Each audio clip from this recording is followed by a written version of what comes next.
Good evening, afternoon, morning, whatever it happens to be. As Culture Casino says, only says it much more quickly and much more coolly. It is I, Curtis Selby, your tired midnight blogger, what blogs in this case at 6:03 p.m. I hope that this is a clever title. Maybe it's not. Today's stream, Tired Blogging. You'll never find a more wretched hive of scum and villainy. This is why I am not an actor. I'm going to say hello to everyone in the chat and dive into part of the topic. Part of the topic is going to be more election stuff.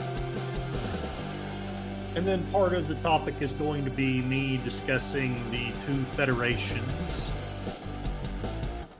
The two great federations of sci-fi, although one might argue that the Orville also has a really cool federation. Blake 7 has a really dystopic federation. Anyway, let's say hello to everyone in the chat now that I've got a few people here. Matt Cheatwood, he would like to know, am I the scum or the villainy? Well, that's a good question, Matt. Thank you for being here, by the way, and for the comment. According to Biden, we're garbage. Deplorable garbage. Excuse me, I meant deplorable zany garbage. I thought about defying YouTube, but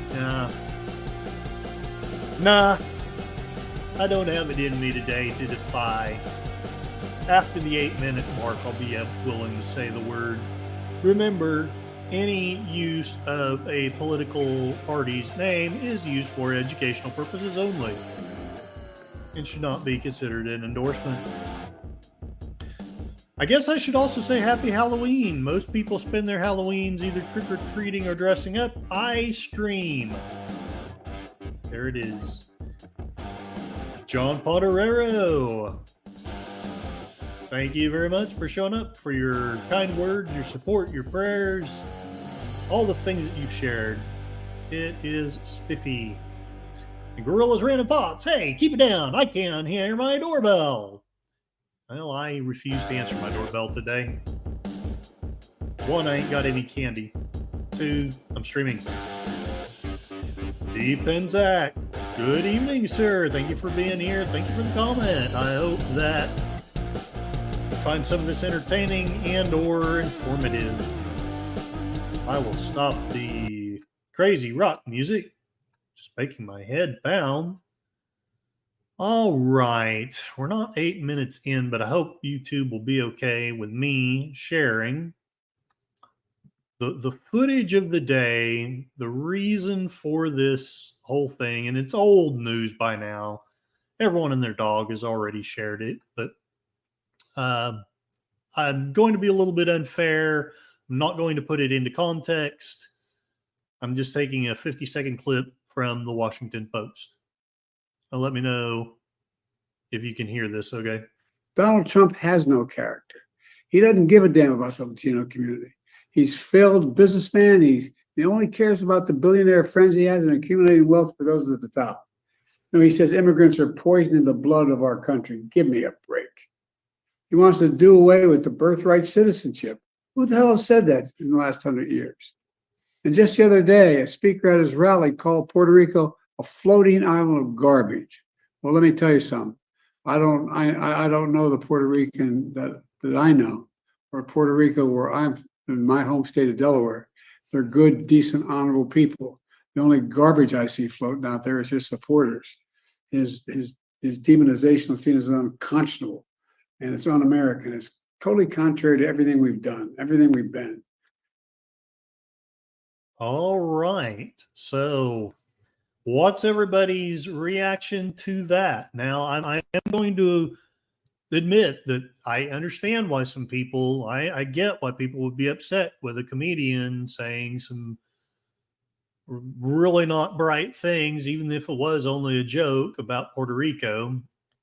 But does that merit calling half of the country that you were elected and promised that you would unite? Is it worthy of calling us garbage? 5x5. Thank you very much for letting me know. Deepenzac, look at the pot calling the kettle black. Yeah, I mean, I hope that it's fair to say it. This is one of the reasons why I've been upset.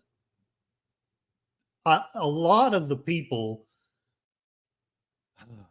I guess I will just come out and say this, and it may anger some people, and it may anger some good people who don't deserve it. But this morning, one of the first things I did, I almost never do this, but first thing I did was I checked my phone because today was going to be a super busy day.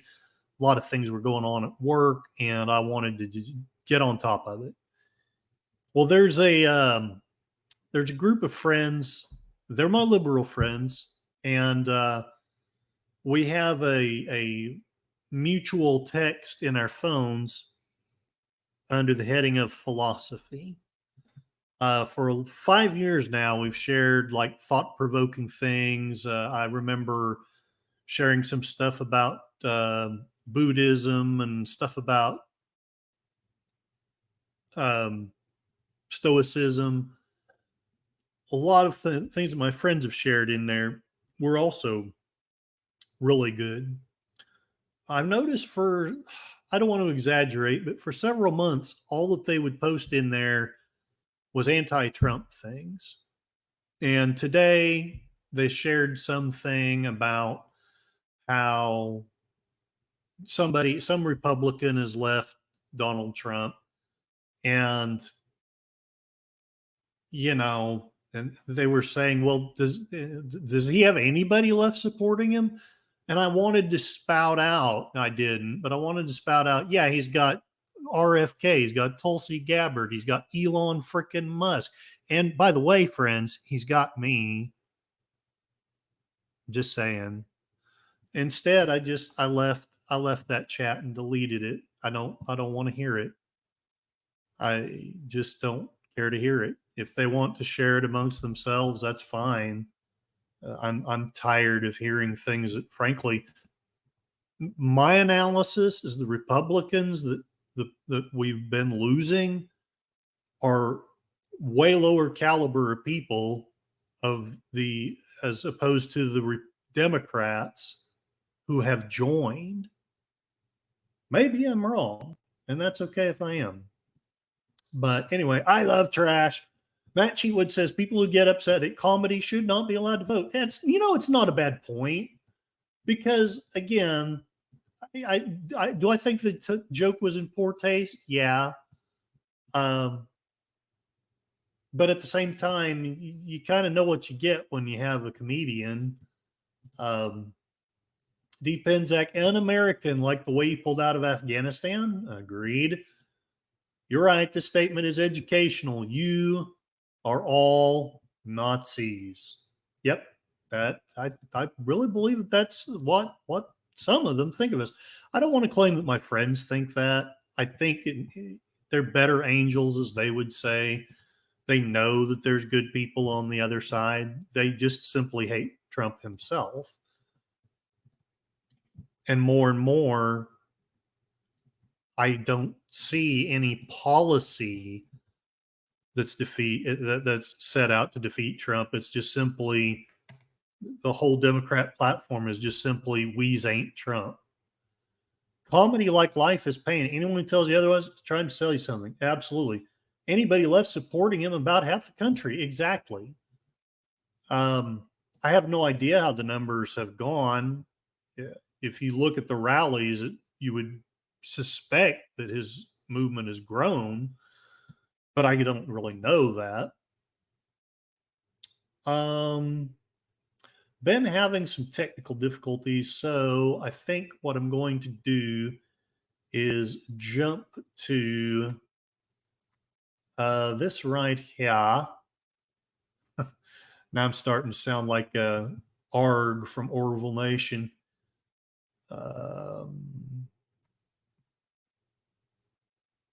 Okay. So as you know, there's been ballot boxes set on fire. I mainly just wanted to see the coverage of it. Officials warn suspect in ballot box fires could strike again. And of course, incendiary device inside a ballot box in Portland. Meanwhile, in Vancouver, Washington, ABC affiliate KATU captured the moment heavy smoke was seen coming from inside a drop-off ballot box. ABC's Alex Stone is tracking that for us from the LA Bureau. Alex, what's the latest on these incidents? Well, we're just getting details on them right now, Diane. Two different incidents, the one at 3:30 in the morning in the Vancouver or in Portland, and then 6:30 in the morning in the Vancouver area. Those two only about a 15, 20-minute drive apart from one another. And police in both of them, we know the FBI is now looking into them. Police say they don't know who did this. You can see in this video right here, the smoke coming out in the Vancouver incident. They know that there were hundreds of ballots that were in that drop box and that it involved ballots that were dropped off from 8 a.m. yesterday morning. The last pickup in the box was at 8 o'clock yesterday morning. And all right, so what is everybody thinking about that? The suspect drives a Volvo, lefty detected. I don't know. And I'm sure my liberal friends are probably thinking, it's just as likely that the conservative did this and is trying to throw the blame onto the left, as they also say the attempted assassins were. I probably need to get with you, Matt, and find out where that one guy's social media is, because I would love to. If that is something I can debunk, I would love to, because I'm really kind of tired of hearing it. Also, the Free Gaza and Free Palestine messages left with the devices. Interesting. And right now, the FBI is responding. Police don't know, was this vandalism? Was it something more organized? They are investigating it, but just in the last couple of hours, the fire is breaking out. So what are all right, I'm going to go back. And yeah, here's the one. I don't want to watch 17 minutes of it. Here's Police one in Oregon have released new photos of a suspect's vehicle Volvo, in connection with a fire at a ballot box in southern Portland. Authorities say 3 ballots were damaged in Portland, while hundreds were damaged in a separate but connected fire on a ballot box nearby in Washington state. Police believe both cases are linked to a third Washington incident from earlier this month. We don't know the motive behind these acts. It sounds like a series of 3 at this point. But we do know that acts like this are targeted and they're intentional. The investigation comes as federal officials raise new concerns about political violence as millions of Americans head to the polls to vote early. CBS News Homeland Security and Justice reporter Nicole Skenga is covering the latest. The Department of Homeland Security is warning that threat actors are likely to leverage claims of election fraud to drive violence before and after Election Day, and that a contested or close election is likely to heighten the U.S. threat environment. And that's one of the reasons why I hope whoever wins by a landslide, but I'm scared that may not happen. Retardy Oswald. I'll look for the videos. Thank you, sir. Thank you. Because I suspect that he was no right-winger. But then I also suspect he was very unhinged, whatever side he was on. I can tell he's mentally unstable. He drives a Volvo. Howdy, Dad Man Walking. Thank you for showing up and leaving the comment. I am glad y'all are back to streaming. I'm afraid I've been just so super busy, though, that all I could have been able to do is kind of take a glance and leave a comment. But check out Dad Man Walking and his lovely spouse, Mrs. Dad Man Walking. They're good folks, and they won't fill your ear with a bunch of angry politics. Love to see you guys. But I will fill your ear with lots of angry politics. So essentially,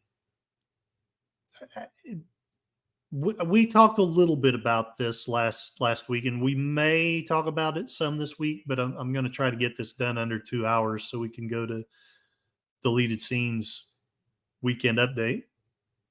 But whether you believe the last election was stolen or not, at this point, I'm not yet willing, which may be stupid. Maybe that's what I should talk about next week. But if you do believe that the election was stolen, then doesn't it make sense that you would be upset that it was stolen, that you would want to be sure that this one was fair? And my liberal friends, I don't mean to call it, I am calling you out, I guess, but you surely are okay with that.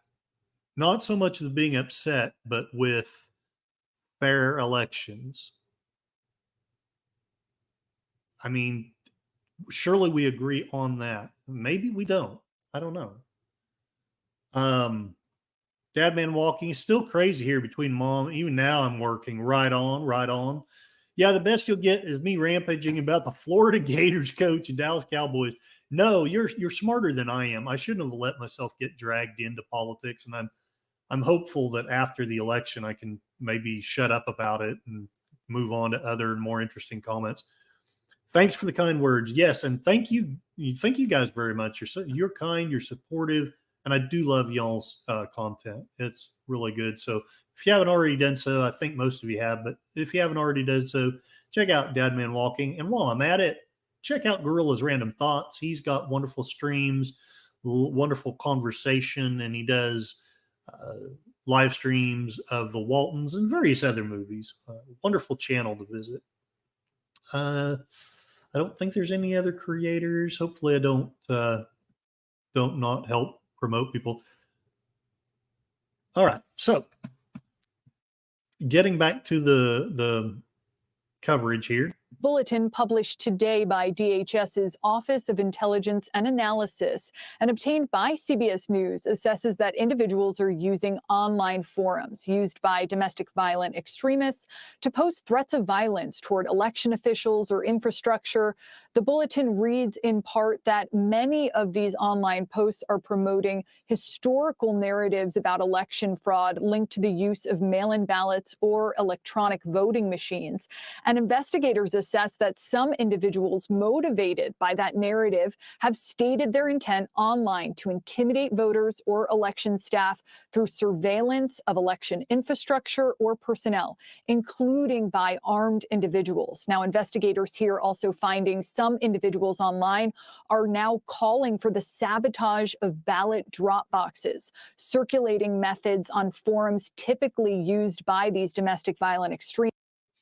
Right. So we know from the past, there's probably every election of my lifetime and more and more and more through the last 20 years, there's a lot of divide. There's a lot of division, but I hope we can be intellectually honest.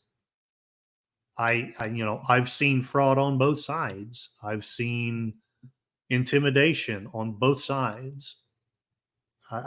While I have taken a side, I don't want to be the disingenuous person that's, it's only the other side. They're the only ones that do it. Our side is perfect.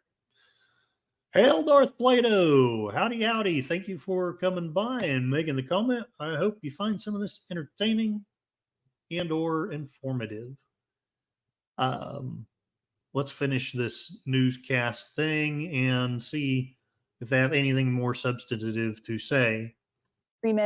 This after the FBI announced today that they're investigating fires that were deliberately set this morning in ballot drop boxes in Washington state and Oregon. And just last week, Phoenix police arrested a 35-year-old man for allegedly setting fire to a mailbox there, damaging 5 ballots. But the Maricopa County recorder tells CBS News those voters were contacted, and some good news, their votes will be counted. Were damaged in a separate this but is the connected car. fire. So whatever that shows you or tells you, I do like that they didn't point out a party. That's kind of the way reporting should have been all along and used to be. But anyway, domestic terrorists, they're never any good. We're not on their side, whatever party they're on. Hey, Lady V Elements, welcome. Happy Halloween. It's a spooky time, and I'm talking about spooky stuff. Actually, I'm just talking about a bunch of stupid stuff. Darth Plato, that's a federal crime, dummies. Yeah, it is, and should be, honestly. How the hell are you, Lady V? And it's great to see you. All right, let me know what you think in the comments. Hopefully I don't step on your toes. If I do, I promise it's not my intent. So feel free to respectfully, as you always do, state your opinions, and we'll see where we go. Now, I wanted to watch just a little bit more of the Joe Rogan Experience interview with Trump. The Lady V Elements came here to snatch up all the Reese's cups. I don't have any, but you are welcome to whatever candy I've got. I've got some Hershey's Kisses. What do you think about that? You're very welcome to Hershey's Kisses, and I may have. Well, anyway, you're quite welcome. All right, Joe Rogan. Oh, well, let's finish up with the chat. All I have is Hershey's Kisses for you. You're right. Defense Act, they'll investigate these fires. They won't change the lock on the USPS postal blue boxes after carriers are robbed of their keys. Wow. I knew nothing about that, but that makes sense. Lady V Elements doing great for the day. And everyone's saying hello. And Darth Plato, 3 Musketeers. I hate to admit it, I didn't even buy any candy because I knew I was going to be streaming. And I'm not going to get up every 5 or 10 minutes and answer the door. So, Darth Plato, I choose this candy because it was named after a weapon. Yes. Right on. Okay, hopefully I've got it tagged on the thing. Well, I was having technical difficulties. It wasn't wanting to open this earlier, so let's see if it will play or nay, and see what Joe Rogan and Trump say to each other in this segment. Was going on during the 2020 elections, particularly with mail-in ballots. And you had legislatures that had to approve, and they didn't approve, and they went out and did it anyway. And you had old-fashioned ballot screwing. I mean, you had you have people going up and dropping in phony votes. You had unsigned ballots, et cetera, et cetera. There's certain people that think that they have, and there's the rhetoric is also that you're Hitler, and that in order to stop Hitler, you have to do whatever it takes. That was okay, yeah. Yeah, and this is, I mean, you're hearing this now. Kamala compared you to, said your love of Hitler yesterday. Kamala's a very low IQ person. She's a very low IQ. I'm for taking tests too. I think anybody that runs for president they should give them tests. And it's not an age thing. It's not based. If you look back on history, 70s and 80s, some of your greatest leaders in the world history, long-time world history, they were in their 70s and their 80s. But I think you should take cognitive tests. I think they say it's. I almost wish he would just shut up sometimes, because Joe Rogan was actually building a good point for you, and then you segue into this. I think most of my neighborhood kids have all outgrown the trick-or-treating. Yeah, that's... I know that when I was still in Tulsa, there weren't very many trick-or-treaters. Haha, very low IQ. Gotta love it when he makes a solid insult. Yeah, I mean, he's good at insulting. He is. Whether that's a good thing or not, which I personally am not very fond of that, but I really wish he had stayed on the ballot topic, and I wish he would have presented evidence. That's the whole big hole. That's where the left has their strength, is you're not bringing the receipts, and I think they're there to be had. I've had my change of mind, But I wish you would just bring the receipts. I wonder if it includes Jimmy Carter in that. Billy Beer, competitive for sure. Yeah, he's damn competitive. Again, that could be, you could consider that good or bad. I probably need to be more competitive, but I've never really. I had to grow up before I learned to like competitive people. When I was a kid, I really didn't like them, which was the pot calling the kettle black because I was very competitive myself. But it's unconstitutional. But That's ridiculous. I think Kamala should have a test because there's something missing. Let's There's skip something ahead a wrong. bit. I told him. I said, Vladimir, you're not going in. I used to talk to him all the time. You're not going in. I can't tell you what I told him because I think it would be inappropriate. But someday he'll tell you. But he would have never gone in. But you know why else he wouldn't have gone in? Oil prices at $40 a barrel wouldn't have allowed him, wouldn't have given him the money to prosecute that war, wouldn't have given him the money. I said it with President, yet to embarrass us, the best equipment in the world. The Taliban parade where they've got tanks rolling down the streets and Blackhawks flying is the craziest thing I've ever seen. The fact that we left all that stuff there. Equipment in the world behind. What would you have done differently? Well, number one, we would have taken it out. Just so you go back a little bit further, I had a couple of conversations with Abdul. And from the time I had those conversations, because they were shooting our soldiers, with the sniper stuff, they were shooting a lot of them. They were shooting a lot with Obama, much less with me, but they were shooting them. And I said, get this guy on the phone. The press went nuts when they heard this. I had a great conversation with him. It was a tough conversation. 18 months later, there wasn't one soldier that was ever shot at. And even Biden admitted it in a moment of stupidity because he shouldn't admit it. His people went nuts. He said, yeah, well, I will admit, no soldier. We didn't have a soldier killed in 18 months in Afghanistan. Not one soldier was killed because he understood. And I wonder if that's one of the things that they fact check, because I know that there's just tons of stuff out there about how he's been fact checked and all of it's a bunch of lies. And I've frankly gotten to where I ignore a lot of that stuff because I find out that the media is all the liars in a lot of cases. Not saying it's never Trump, but I'm kind of batting a 2/3 ratio right now of the media saying things about Trump and it turning out to be lies. Gonna listen while I make dumplings and kisses. Oh, I love kisses. I watched a half hour of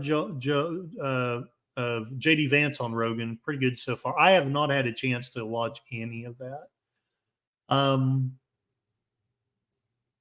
what am I doing? That is not what I meant to do. That's okay. Okay. Let me skip ahead to, I think it was around here. Stupid, but they're vicious. They're stupid people, but they're vicious people. The 2020 elections, you say you have all this evidence that it was rigged. Why haven't you put this evidence in a consumable form? In what? Oh, I did. I have books on it. And by the way, books have been written on it. We have an author named Hemingway, who is a great writer. She wrote a book on it, but many books have been written on it. There are books that are, what's happened is judges don't want to touch it. They would say you don't have standing. They didn't rule on the merits. They ruled, the merits never got there. The judges didn't have what it took to turn over an election. Let's talk about the potential vulnerabilities for elections and election fraud. One of them is mail-in ballots. The other one is if someone can break into voting machines. If someone can. And I'm going to reiterate what I said in my last stream. One of the reasons why I'm sharing this is that Joe Rogan was one of those classical liberals who was maybe not vociferously, but he was anti-Trump. He was not happy about Trump winning in 2016. And then 2020 rolls around and we're all like wondering, what the hell? What is all of this? And then, like myself, he learned that a lot of the things that we've been told are lies. And again, that's not to say that Trump is the great hero or that he's squeaky clean or spotless. Kamala and the machine keep repeating the same lies over and over. Yeah, and people believe them, and that's where I get scared and upset. Darth Plato, any economist worth his salt knows that cutting taxes, especially at higher levels, raises revenues. And well, and this is one of the reasons why I put it on the poll. My friends, or one of my friends, I should be fair, I don't know that they all do, but one of my friends is very fond of the quote unquote economist. I want to say his name is, I always forget his first name, but Reich, the guy who worked with the Clintons. That they believe his stuff. And I don't know how to explain to them the guy doesn't even have a degree in economics. DJ Ronnie G, you're not all that late. I think I've been talking for about half an hour or so. I've got about another hour and a half to go before I'm going to feel like I need to call it a stream. Robert Reich III. Yep. The one that Rush Limbaugh used to say, Robert Reich. I miss that guy. Yeah, he's not an economist, but yet everyone wants to act like he is. And I don't get it. I just don't get it. Let's listen a little bit more. I feel like, to me, Joe Rogan did great, although I'm sure the media is all like, oh, he just threw softball questions. I don't know that he threw polite questions, but I don't know that he necessarily threw softball questions. I mean, I love this question. Where's your receipts? Why won't you show us? And to somewhat, maybe not defend Trump, but to look at it from his perspective, I'm sure he feels like he has. But the trouble is, one, I wonder if he's shared it to enough people. And number two, as we have learned, the left isn't going to share what he says, except for when he says something stupid, or they're going to make up that he says something stupid like, I love Nazis and I want generals like the Nazis, and stuff that turns out not to be true. Accounting Sheep, howdy. Thank you for coming on here. Check out this gentleman. He makes some wonderful music. When you're coming up with democratic economic policy, it actually helps to not be an economist. You're not wrong. I was having a talk with one of my conservative friends today, and we were talking about various things. But unless you're a true Marxist and you embrace that economic theory, there's a lot of stuff that we're doing that any even a Keynesian economist will tell you that this is way too much. Yes, Keynes did say do some deficit spending on occasion to help prime the pump and stuff, but he didn't say bury generations of your children in debt.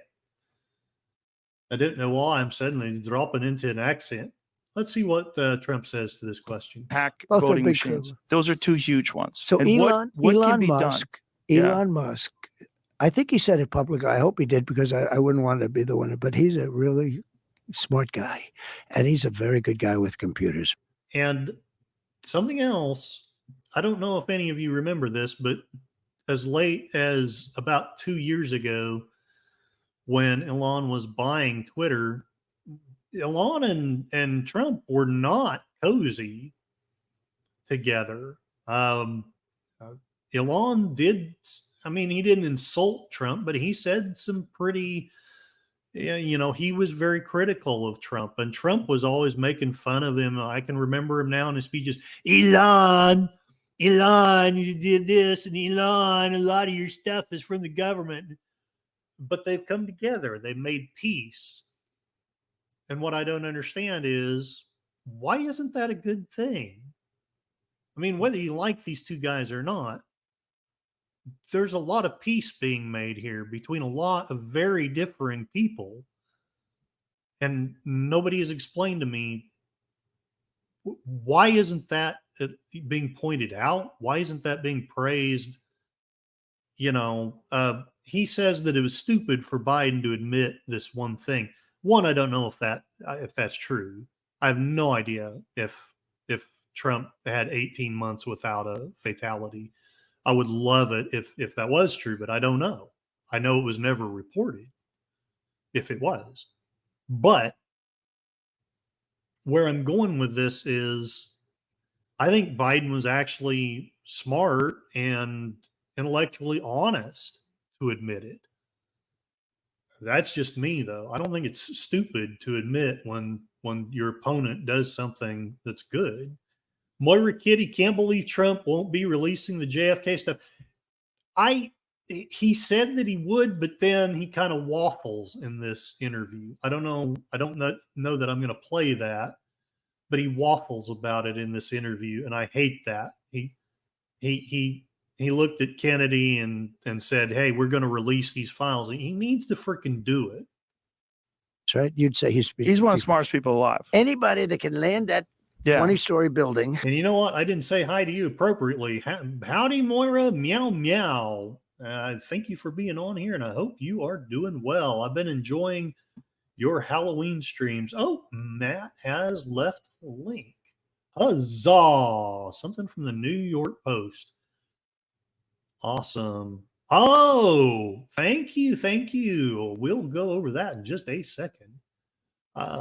Let's go ahead and we'll let Trump do a little more talking. I'm not going to watch the whole rest of this, but perfect. And while he's doing Starlink, while he's talking to me, while he owns Twitter, and then he agrees to Starlink, and he tweets 100 times a day.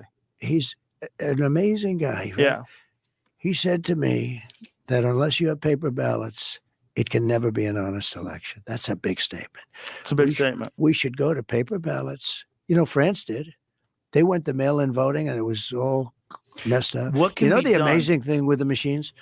So we have the machines. They cost 10 times more. Paper ballot would cost 8%. And they make paper ballots, they're all watermarked and everything else. They're very sophisticated.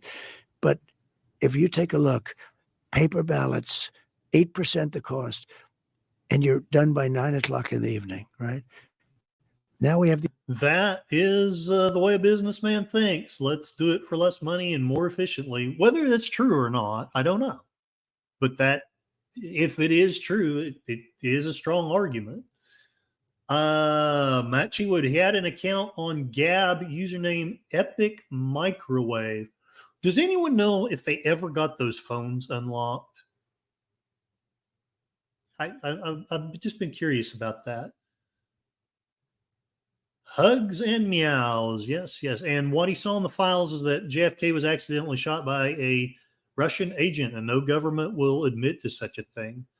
Ooh, well, but still, I mean, I get it, but I think it's time to just come clean with whatever the heck is in there. It's an interesting thought there. Accidentally, they'd admit to. Intentionally, they won't. Right on, right on. The fact we've not heard about it is informative itself. Yeah. And no, not even accidental. Yeah, I wonder about that too. I know Oswald. It's pretty well known that he had some interaction with the Russians. How much, I don't really know. I don't know if anybody knows. But the sophisticated machine, it goes up to heaven, it goes all over the place and down and around. And they say, we'll need 2 weeks to figure out who the hell won the election. Do you think that's by design? Yeah, I do. I think it's very crooked. That's my opinion. You're allowed to have an opinion. How dare Joe Rogan allow Donald Trump an opinion? You should never allow a Nazi and a Russian agent to have an opinion. Darth Plato, it makes the U.S. incompetent. Yeah, I get it. Yeah, that does make sense. Although still, I think Trump should come clean with it, whatever it was. Darth Plato, Oswald did shoot JFK, not denying that. I got you. I got you. Let's say you win in November. What can be done to mitigate these problems? What could be done at at the level that the president has power? Well, if I win, this will be my last election. But I think I owe it to the country. Yeah. Yeah. But I think I owe it to the country. We have to have fair elections. So how can you fix that? Jimmy Carter was in charge of a commission, that many years ago. And they put him and Scoop Jackson and various senators, distinguished people that were retired. And they came up with a report. And the report's primary finding was you cannot have mail-in ballots. Because if it's a mail-in ballot, I went to the voting booth the last time, whatever it was, and I walked in Palm Beach, and I walk in, and they know me. They say, Mr. President, could I see your identification? Yes, boom, here's this, here's that, everything. And then you sit and they watch you sign, and there's not a lot you can do. I mean, if you wanted to be dishonest, it's sort of beautiful. Right. If instead of that, I'm going to send them a ballot. Right. It has to go through the postal services. It has to go through a lot of people. They mail you houses that, the house was demolished and the people have left. And it's so bad. The one thing with Jimmy Carter, he had a very strong commission. It was no mail-in ballots. And we're the only one that does elections this way anymore. They've gotten away from and them. This is it ticked up in a big way after COVID. It used to be like soldiers serving overseas. They use COVID to cheat. Yeah. Well, they use COVID to certainly push this mail-in ballot. Another thing but they use COVID to cheat. But here's another. All right.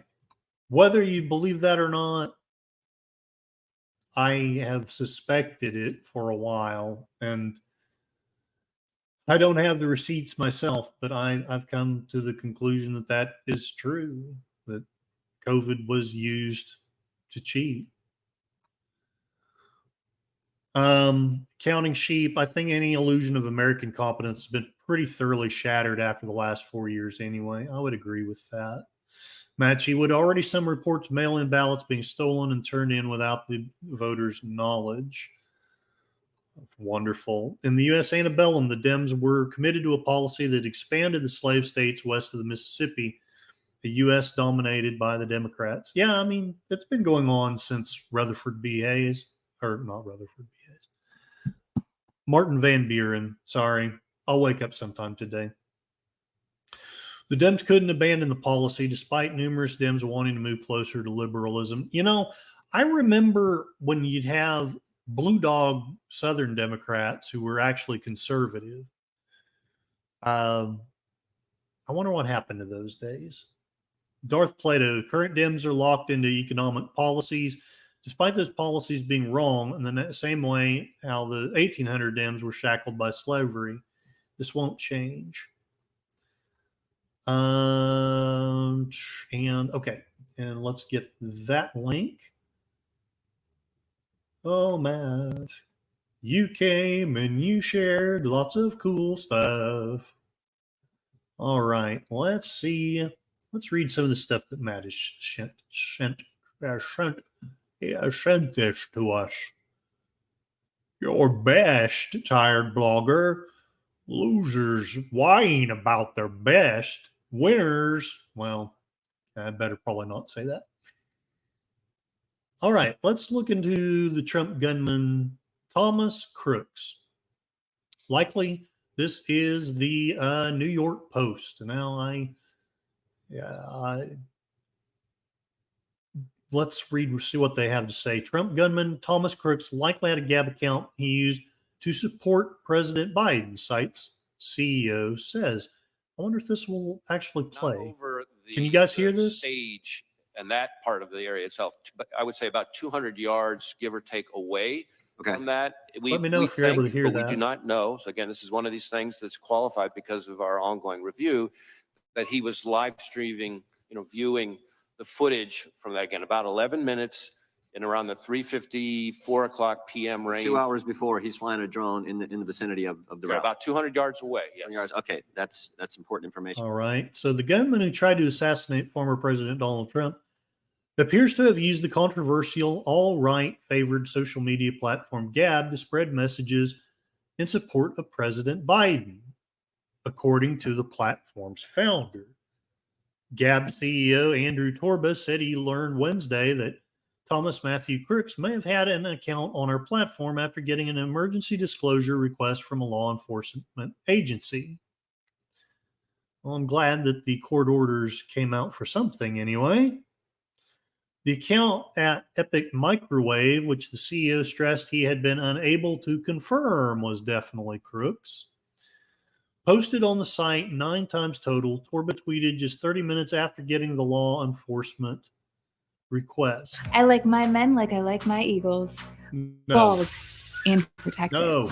That's why I got my guy, Why the will Dome that Shaper not shut Pro off? from Manscaped. Skin-safe technology helps reduce nicks and cuts as he glides across his head. Then he can preserve his shape with I Dome. guess that's all that's going to let me do because I don't really want to run their advertisement. Sorry about that. But so the CEO of that company had a court order to release the texts, and he's saying that he couldn't completely confirm it, but that he believes that is Crook's account. So I would wonder what if I have a liberal friend on here, respectfully, what do you say to that? Do you believe that he was a right winger or a left winger, or does it even matter? Yeah, I love the modern internet too. And I'm going to read your other statements here. I'm not meaning to neglect them. Modern democratic policy is just slavery with a facelift, enslaved by taxation and regulation. Let's see what else. What other goodies are in Matt Cheatwood's Halloween sack of news candy? Monroe County DA investigating fraudulent mail-in ballot requests. On Tuesday, they said they identified about 30 regular mail-in ballots. Monroe County District Attorney Mike Mancuso announced on Facebook the Monroe County Board of Elections identified about 30 irregular forms after a regular review of voter registration mail-in ballot request forms were received in his office. The irregular forms were segregated. Okay, and the matter was referred to the Monroe County District Attorney for an investigation, Mancuso explained.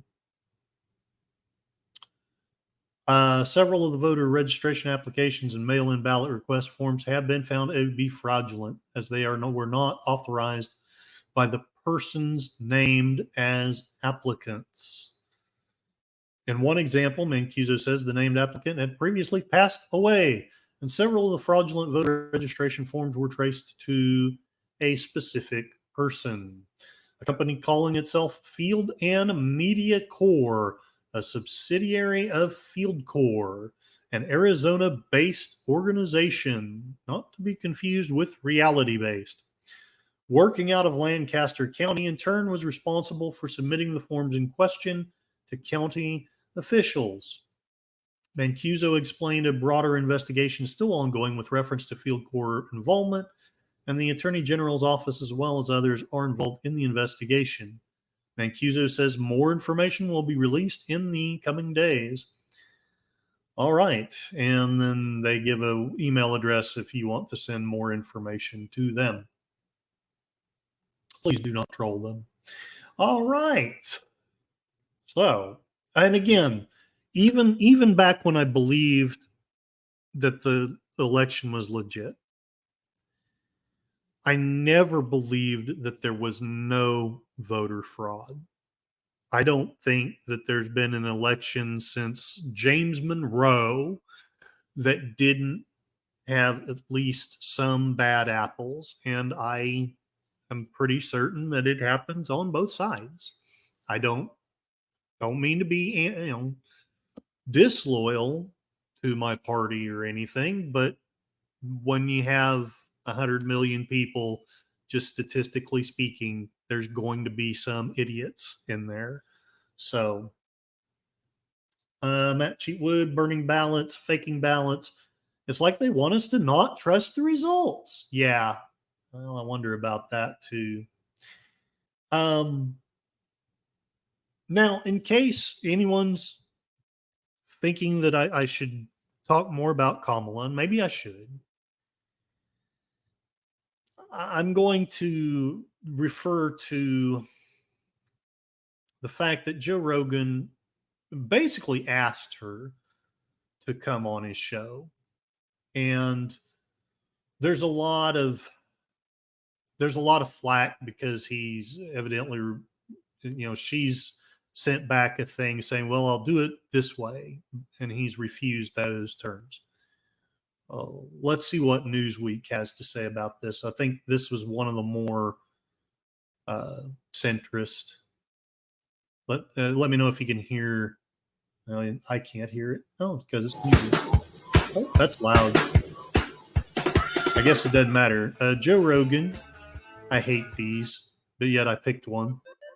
Joe Rogan said he's still in talks to set up an interview with Kamala Harris, yet he won't agree to the terms suggested. For the record, the Harris campaign has not passed on doing the podcast. They offered a date for Tuesday, but I would have had to travel to her, and they only wanted to do an hour. I strongly feel the best way to do it is in the studio in Austin. My sincere wish is to just have a nice conversation and get to know her as a human being. I really hope we can make it happen. The discussions came after Donald Trump sat for the 3-hour-long interview for the Joe Rogan Experience. And that's just Joe Rogan. I'm not saying he never makes exceptions, but by and large, you're doing the podcast in his Austin studio. I don't know. If it was the Tonight Show, she would come out there. I don't understand why it's a big deal. Why can't you go out to Joe Rogan? He's got 10 million listeners. Get the case out. Undo some of the damage that you feel like Trump may have done with all of his disinformation and stuff. The former president took a break from the campaign trail. Don't really care about that. During the interview itself, Trump and Rogan spoke about the possibility of Harris being on the podcast. She was supposed to do it, and she might still do it. I hope she does. This is Joe. I will talk to her like a human being. I would try to have a conversation with her. I think we'd have a fine conversation. I think I'd be able to talk to her. And that's basically what he does. He doesn't really do interviews. It's conversations. It's actually amazing. She was supposed to do it. She might still do it. I hope she does. Okay. And that's basically all they have to say about that. So if you're hearing that he's a big dumb dork or that she's a big dumb dork, well, anyway. If they want the promotion, then why the restrictions for an interview? Yeah, agreed. And I would suggest, well, that's maybe going too far. I'll keep my mouth shut. I think he offered to go there night or day, and she was there for a rally, I think. Okay. Accounting sheep, she only wants to do mail-in interviews to get all those mail-in votes. Okay. Going to do a little bit of a gear shift here because I want to make sure, I promised I would do this. I want to make sure that I do. Matt Cheatwood sent me a beautiful video, or a wonderful video, from Feral Historian. He talks about the federations, the two great federations from fictions, and how they're similar and different. I'll play a minute or so and give commentary as it goes along. Differences brought an end to hunger and poverty, a future. For decades, Star Trek has portrayed what is generally considered to be a positive vision of humanity's future. A future where we've overcome our petty differences, brought an end to hunger and poverty, a future where we go forth to explore the galaxy in partnership with other similarly enlightened civilizations. It's a future many aspire to. The United Federation of Planets is a future many of us would like to live in. Starship Troopers, Robert Heinlein's book, and especially Paul Verhoeven's film, is usually held up as either a spoof of militaristic authoritarian systems or as a failed attempt that ends up glorifying broadly defined fascism. Very few people point to the United Citizen Federation and say, I want to live there. And yet, they're the same picture. Well, almost. They're both 20th century American visions of the triumph of the 20th century American political system. And I say this as a blanket statement because the differences between these two federations are surprisingly minor and both follow in a clear line from some peculiarities of American history. All right, so I'm going to pause right there. I've been in and out between work now and mom, no problem. Cool beans. And what have you shared here?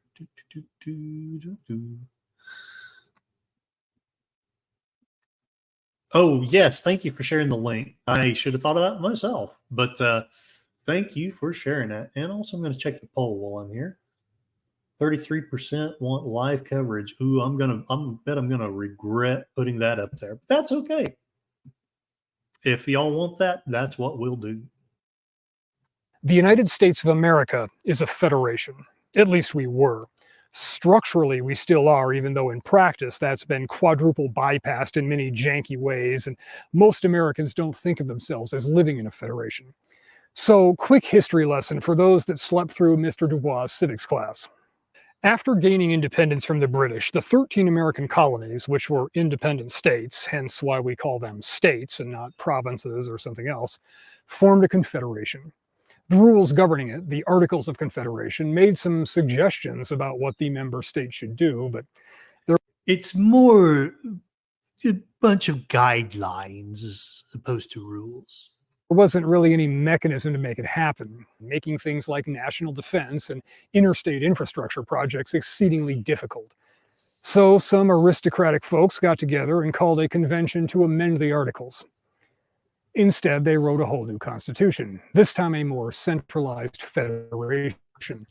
All right. I think the Star Trek Federation probably doesn't need any remarks for this audience. I think we all know about it. And I think most of us at one time, and possibly even now, really wish that that's where we lived. Yeah, that's the link to the original video. Farrell, historian, is awesome. Yeah, I need to watch more of his stuff. I still need to just watch the one that you sent me, the other one. But the other federation that's being discussed in this video is the federation from Starship Troopers. Most of you will be familiar with the movie. I myself much prefer the book. I think it's so much better than the movie.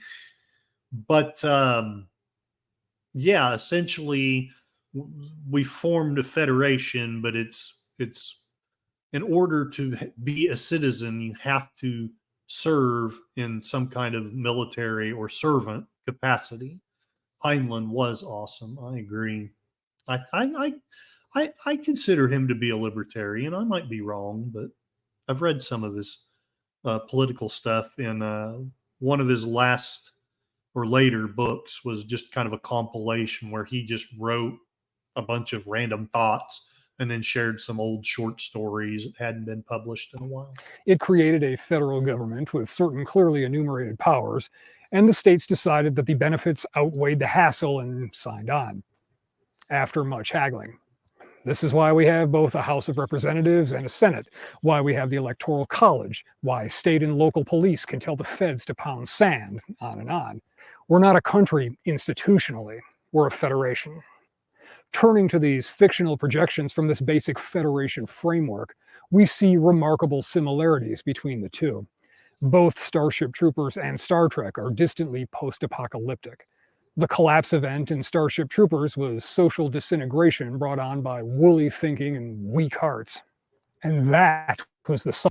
I'm going to read this myself, although that may not be great. That was the soft spot which destroyed what was in many ways an admirable culture. This is a quote from the book.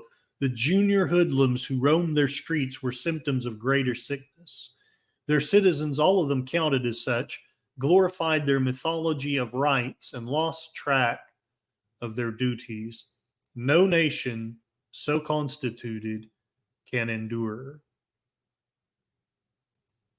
Thus saith Heinlein. And lost track of their duties. No nation so constituted can endure. After which veterans took over and imposed a fair but harsh system of law with a foundation in duty and service. In Star Trek, the cataclysmic event was a global war. The details and timeline aren't consistent because we have over half a century of Trek stories, but the broad strokes are a war, a period of mass disorder, and somewhere in there humanity came together and went to the stars. First Contact jinx with things established in the original series and Next Gen, so I'm not going to treat it as absolutely definitive. Trek lore is pretty incoherent when you start picking it apart. But in both cases, humanity climbed up out of the ruin, and under the leadership of people more rational and forward-thinking than those that brought on the collapse, mankind built a prosperous civilization on a foundation of duty and self-betterment. In Starship Troopers, it's the basis for legal citizenship. Service guarantees citizenship.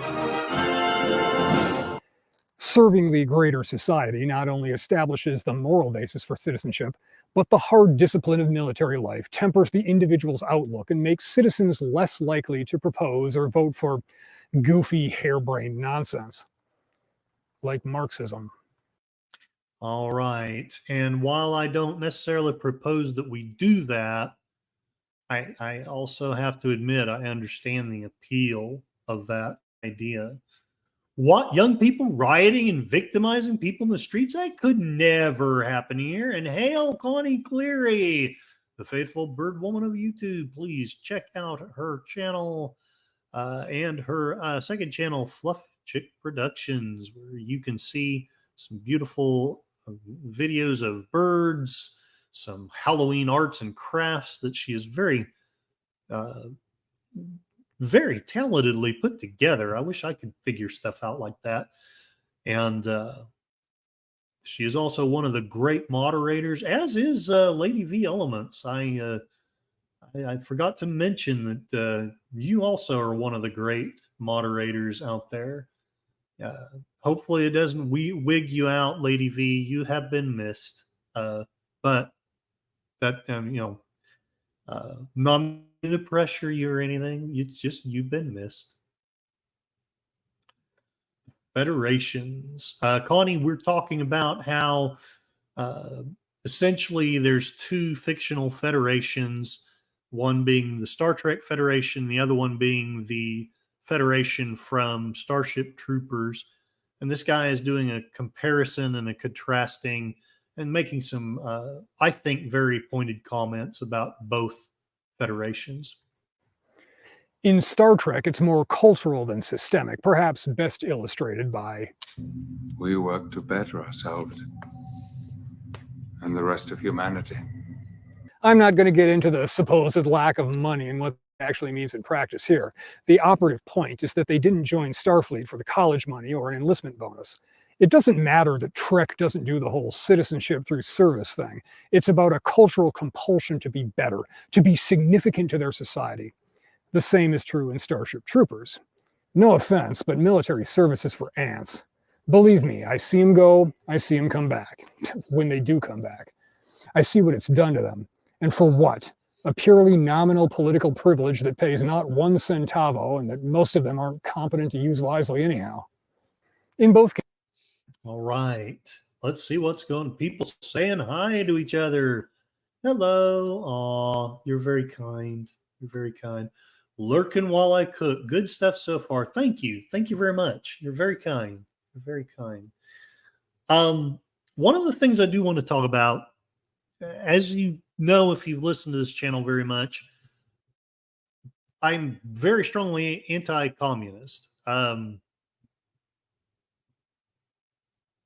I think that it's a system that's basically doomed to failure.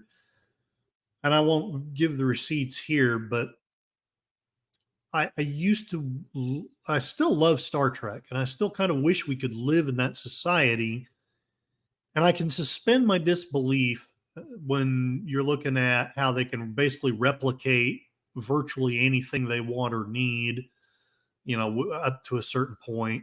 And they've got this magical dilithium crystal that gives them just immense amounts of power.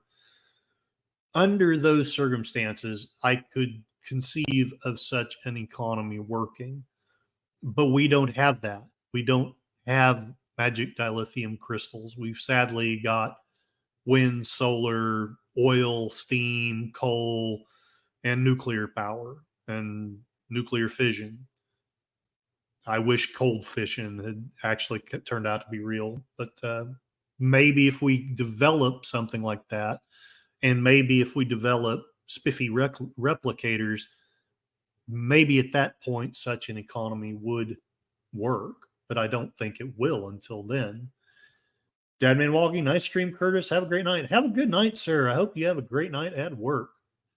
Met you with the big takeaway is that Star Trek requires humanity to fundamentally change. Starship Troopers deals with people as they actually are. Yeah, I would concur with that. Don't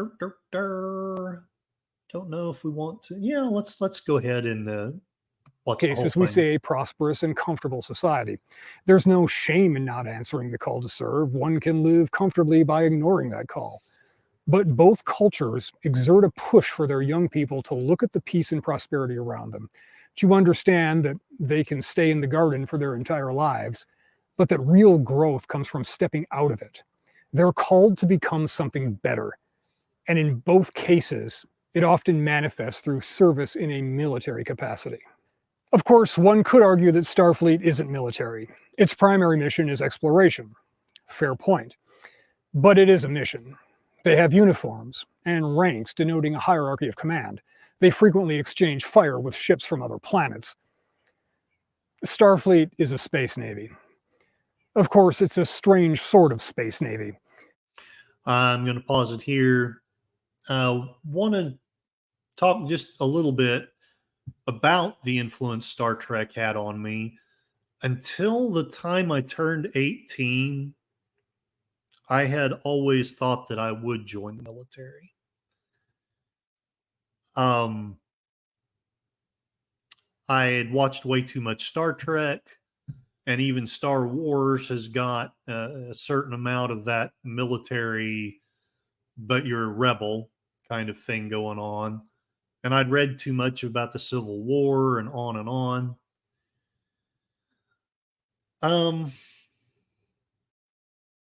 Then I decided not to go. And the way life has turned out, I think that was a good decision. But I've always kept that respect for the military. But a big part of that has been just my love of Star Trek. Hot Fusion is making some good progress lately. Oh, excellent. Excellent to know. Hey, Connie, sorry, gotta go. I bugged my kid, Ange. Now it's their birthday. Your kid, Ange, has a birthday on Halloween? Oh my gosh, that's fantastic. Or not. Maybe, well, you get both presents and candy. Yeah, I like it. No worries, good sir. Just think of how many mail-in ballots they could have made if we had replicators. Brilliant. Space Fraggle. Yes, hello and welcome. Thank you for the comment. I hope you find this somewhat entertaining and hopefully a little informative. They also conduct diplomacy and wars. Yes, correct. A Halloween child. Awesome. Remember the 5th of November. Sorry. Okay. Trek focuses almost entirely on officers, so we don't really know much about Starfleet enlisted crew, if such a thing even exists. That's why I stayed an enlisted man. Apt station, Lieutenant. I see. But these officers do sometimes have their families living aboard ship. Previously, I've argued that this suggests a significant level of militarism in Federation life because it implies that the military-like environment of a starship is not unusual enough for the presence of children to seem odd in that society. But we could also make a case that it's hearkening back to the frontier. We're a frontier people deep down, explorers and colonizers. It wasn't just self-sufficient Daniel Boones trotting out into the frontier, flintlock in one hand and hatchet in the other, off to build a nation. Families settled the frontier, women and children out there braving the elements and Indian attacks. And had they been out there on their own, they'd have been slaughtered. Settlement of the frontier was made possible by the US military providing security and doing some damn distasteful things. It's exceedingly difficult to colonize an already occupied space without organized military force.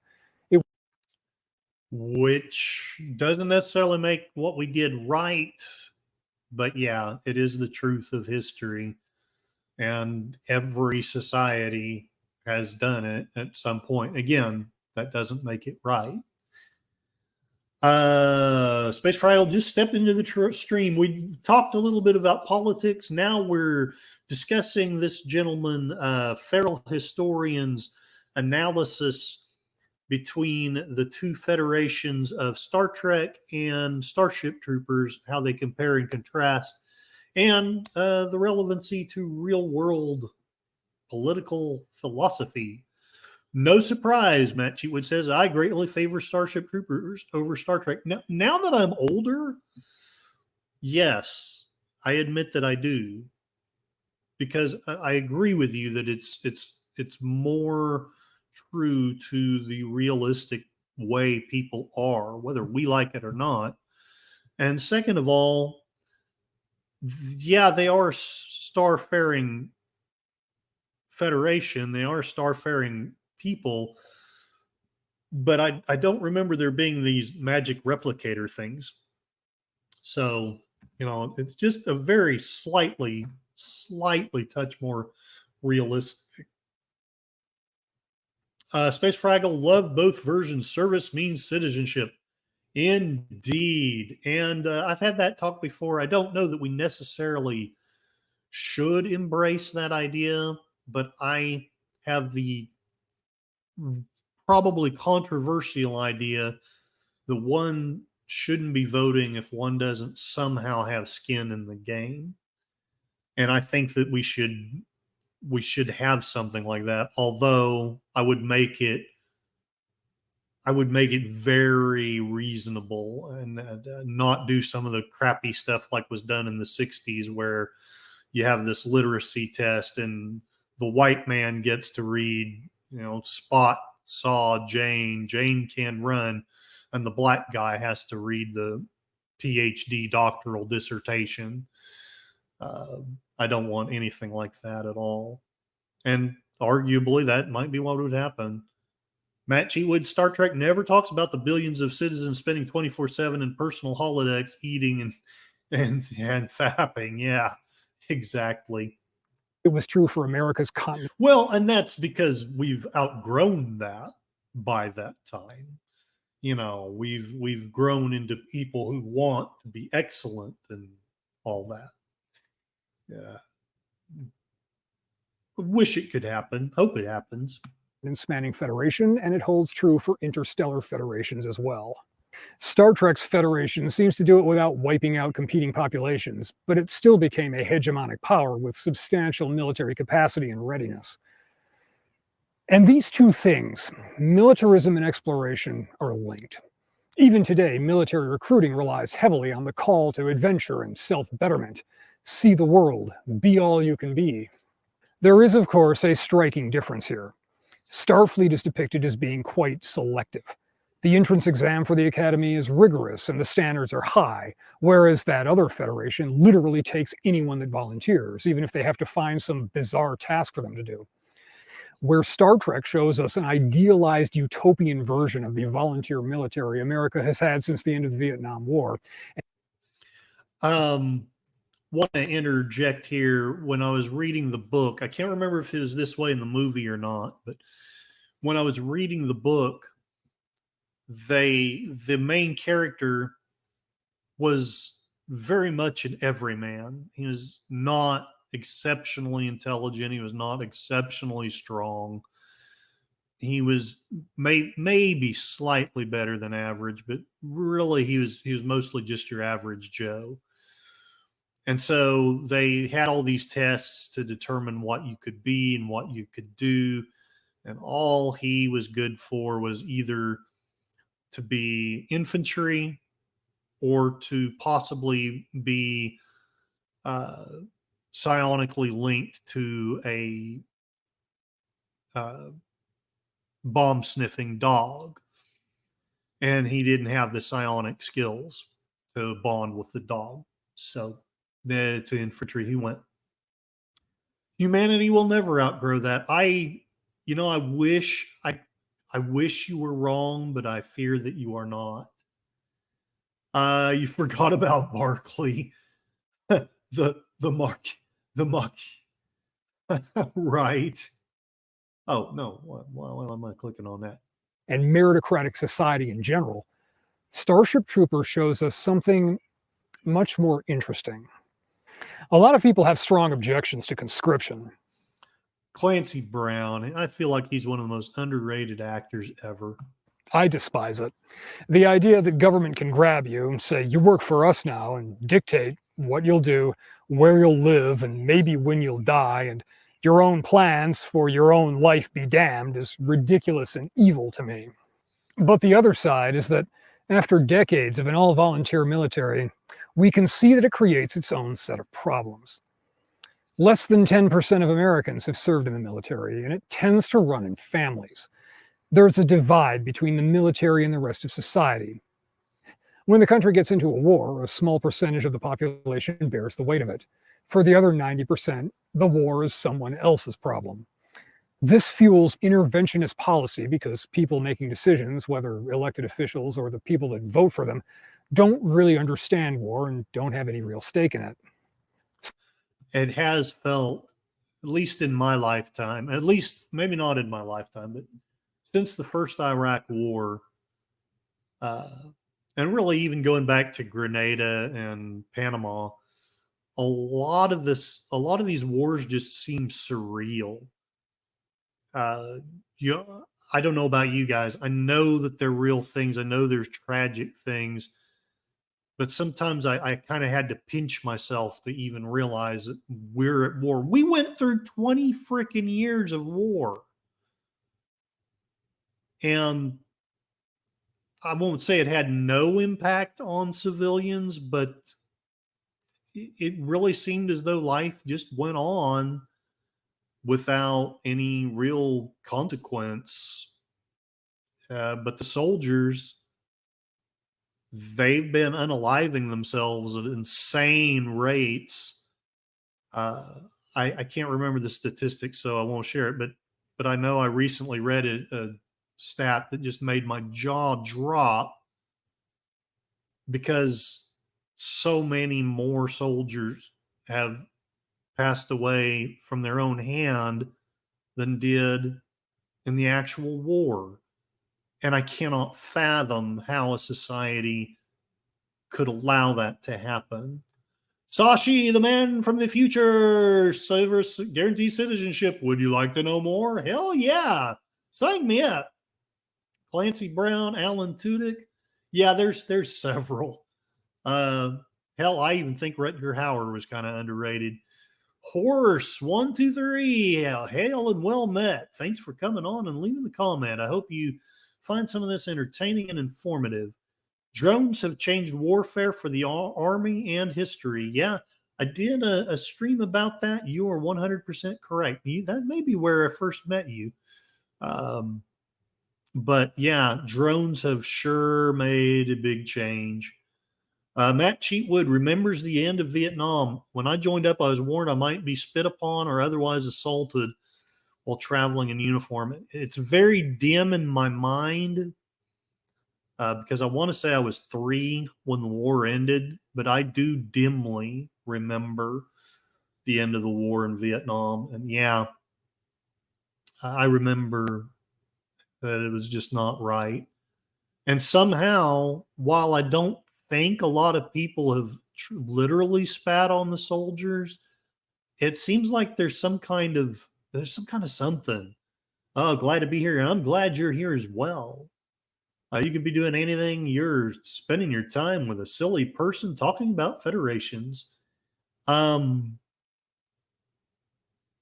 yeah, societies used to have this idea: you serve, you fight, and we're going to reward you with a little bit of money. We're going to give you a home. We're going to give you a wife.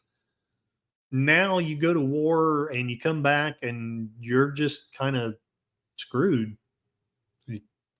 There's nothing really for you. Starship Trooper shows us a model that addresses some of that, sort of splitting the difference between conscription and volunteer militaries.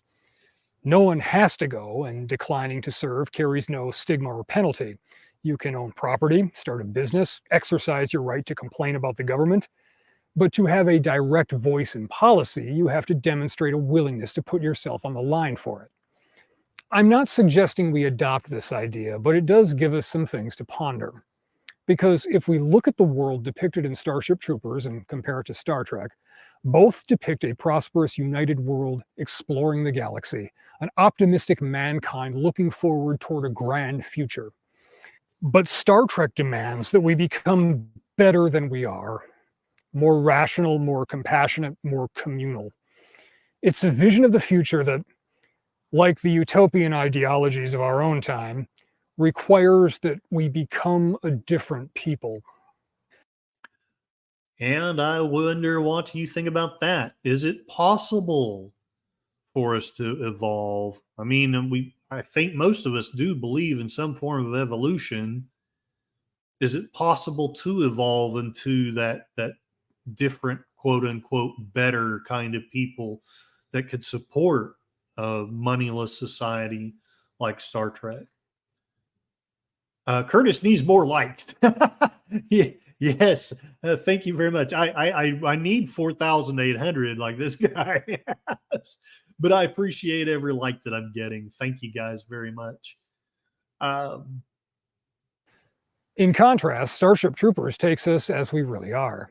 It explicitly acknowledges that its citizens aren't smarter, nobler, or more informed than anyone else, only that they live in a system that bestows political power only on those who have demonstrated an ability to plan for the future, to endure hardships today for benefits later. In the text, it's explained this way. Under our system, every voter and office holder is a man who has demonstrated through voluntary and difficult service that he places the welfare of the group ahead of personal advantage. But that's not really it.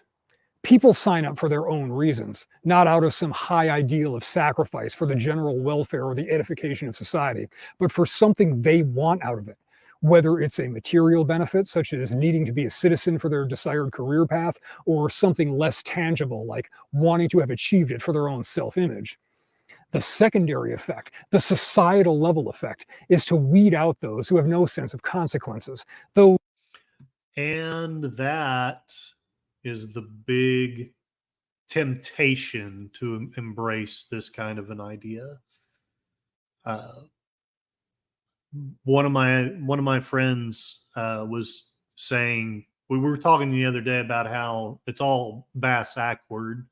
The people who should be in charge, in other words, the people who actually care and put other people above themselves, are almost, in spite of what the success books say, in my experience, they are rarely the ones that move up to the top. And I think that there's something flawed in the system. There should be some method of more or less forcing the people who don't want power to be the ones that have it. Matt Cheatwood, we can change, but we cannot predict all the consequences of doing so. That is correct. Well, except for Section 31. This is Sashi. And Matt Cheatwood, there is the payoff. Yeah. Those who think you can get something for nothing from the societal level decision-making process. The Terran Federation doesn't require us to evolve into better humans or to drastically revamp the priorities of our culture. It just gives us a choice and lets us decide what our own priorities in life are. But it structurally limits the short-sighted and irresponsible to only setting the course of their own lives without dragging everyone else into unworkable nightmares based on wishful thinking. And as such, it's a more achievable future than the visions presented in other utopian sci-fi or the grand top-down social ideologies of our own world. Oh, I almost forgot to mention, it's not fascist. Yeah, and that's something that I kind of resented of the movie. In the book, it wasn't fascist at all. But let me see if I can. No, I can't fix that. Okay. All right. Chill Stream Just Talking has gotten ahead. So 37% say next Tuesday I shouldn't talk about the election. I should just chill and just talk.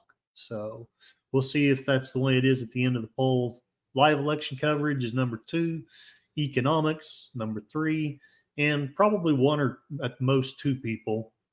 Well, yeah, looks like 2 people say more Trump and Kamala analysis. Okay. We have become a nation ruled by psychopaths. I agree. Sashi's started a statement, but I only finished it. I, for one, something. Horse 123 here. Who in here is support of a meritocracy like Singapore? Oh, okay, right. I think that was, well, anyway, I read it, so my bad. Matt Cheatwood, the movie was made by a guy that never read the book. He intentionally made it look as fascist as he could. Sasha, oops, I accidentally deleted your comment instead of mine. Oh, okay, I got you. I have never done anything like that. Fortunately, I've never blocked anybody accidentally. And yeah, some people on other social media are barking at me because I ended up sharing the wrong link. Something happened to my StreamYard today. It deleted the actual thing, and I have no idea how to reconnect it to the YouTube thing. So I just started over. And so I don't know that I ended up sharing the right one with everybody. One of the things I love to do at the end of the stream is to share the random pointless stuff that I find on Twitter. Reason being, I was censored for so long that it just feels so good. It just feels so good to actually say what I want to say and read things from other people who say what they want to say. Sashi's from Malaysia. I can actually see how Singapore works. Right on, right on. So let's see what kind of silly stuff Curtis has in Twitter. I am having a senior moment. Okay, here we go. Bookmarks. Let's go down to the lobby. Let's go down to the lobby. There's no way I'm going to get through all of this, but I'm going to start with this.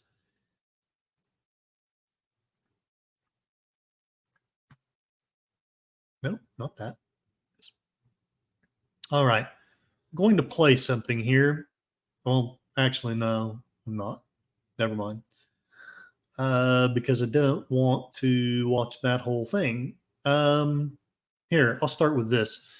Mike Lindell, don't know that person. My bad. My apologies if he ends up being a big jerk. I hear Singapore has very clean streets. Sashi, I was going to say, I for one support the Romulan Star Empire. Hell to the yes. If anyone has read Diane Duane's books about the Romulans, they're fantastic, especially the Romulan Way. I can't, it breaks my heart that those books aren't canon. Matt Cheatwood has finally gone to Z and tried to figure it out. It's confusing for an old man like me. Yeah, well, yeah, a lot of this stuff is confusing to me. Sashi, they have clean streets because they banned chewing gum. Yeah. The price of liberty, etc., etc. This, at the most recent Luzerne County Board of Elections meeting, manager Romilda Crocamo revealed that Beth McBride dropped off and dumped a numerous amount of applications. Most of them were dated in June. They were delivered to the Bureau of Election on the last day of registration. Beth McBride was the acting director of elections when Luzerne County ran out of paper on Election Day in 2022. Recently, Lancaster County uncovered a voter registration fraud operation, 2,500 applications, the majority of which were fraudulent, were turned in on or near the deadline, just like Luzerne, and are linked to an organization that began efforts in June. This may just be repeating what Matt had shared. I'm calling for an immediate investigation into the numerous amount of applications turned into the Luzerne Bureau of Elections on Monday. October 21st. Contact Luzerne District Attorney Samuel M. Sanguiducci and demand that he investigate. After contacting the DA, contact your elected officials in the Pennsylvania State House. How many other counties received a massive amount of voter registration applications on the deadline that are dated back to June? If we do not address these inconsistencies, Pennsylvania voters cannot have confidence in fair and free elections. And what does everyone think about that? Yes, Sashi, and they cane you if you litter. And DJ Ronnie G, at least the Romulans have a Senate. They do. See, the Romulans are enlightened.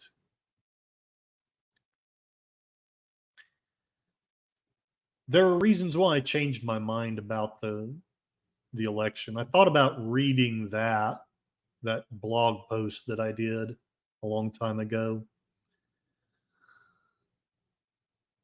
Scott Adams, who is the canceled author of Dilbert, has, since his cancellation, become pretty vociferously pro-Trump.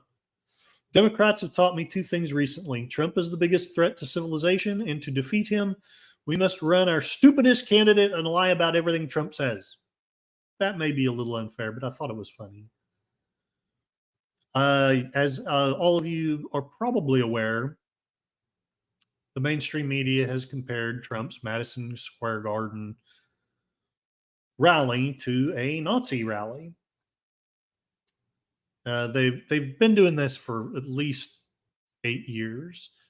They've been running comparisons between the things Trump does and the things that the Nazis did. And even when I got anti-Trump, I sometimes had to remind my liberal friends that rhetoric is rhetoric, whether it's applied by a Nazi, whether it's applied by a Democrat, whether it's applied whoever, by a Christian. The rules of persuading people are the same. So, yeah, there's going to be similarities because the principles of persuasion are just what they are. You don't have to be a pro-Nazi. You don't have to go in and look at Triumph of the Will and, oh, I'm going to do it just like that. You do what works. And, yeah, sadly, sometimes it's going to resemble what they did, because what they did, even though it was evil, it worked. It persuaded people, and that's mainly a terrible thing. But Buck County had that police closing the voting line down on 145 on the last day of in-person. They actually got a court-ordered early in-person voting extension. Sashi, they have the tall shiar to keep away any threats to their democracy. Yes. Matt Cheatwood, Nazi themes. Did you not see Biden's press conference with the red lights? Yes, I did. Horse 123, Singapore is starting to show declines similar to the population demographics the Chinese are experiencing. And Sashi, you can probably confirm or deny that better than anyone here. Here we have President Bill Clinton attending his Nazi rally at Madison Square Garden in 1992. Elon Musk, Google, and Microsoft control almost 100% of the web search market. Top donor contributions to Donald Trump and Kamala Harris as of September 2024. You can see the comparisons, and also that he doesn't get jack or squat from hardly anybody. But yeah, Google, there it is.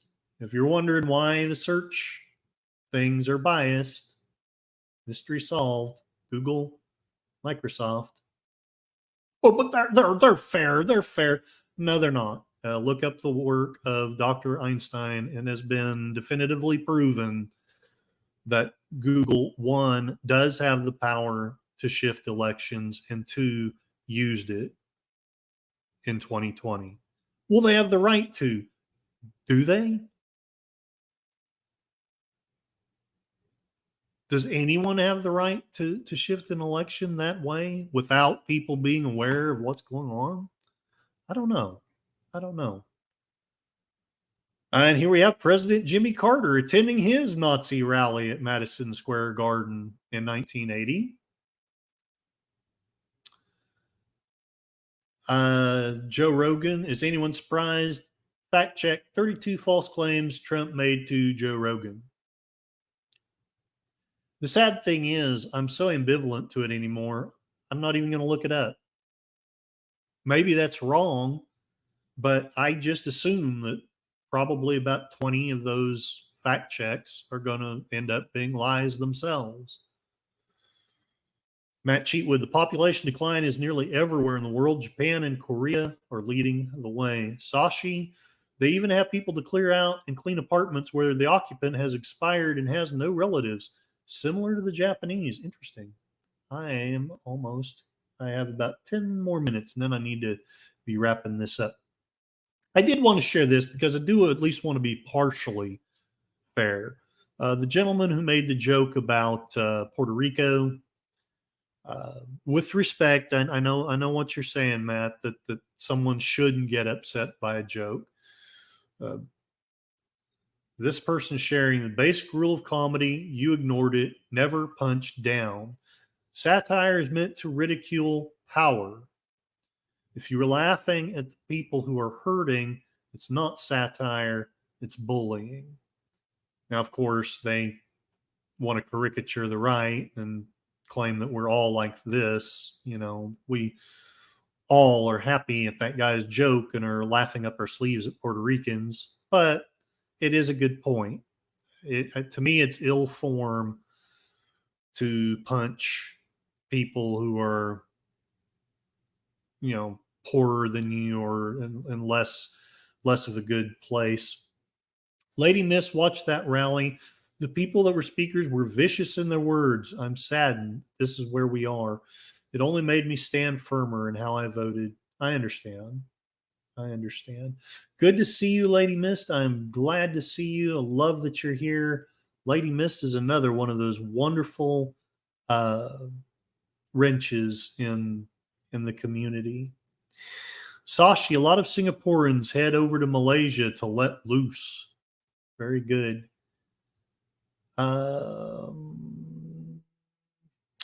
Only got 10 minutes, so I want to make it good.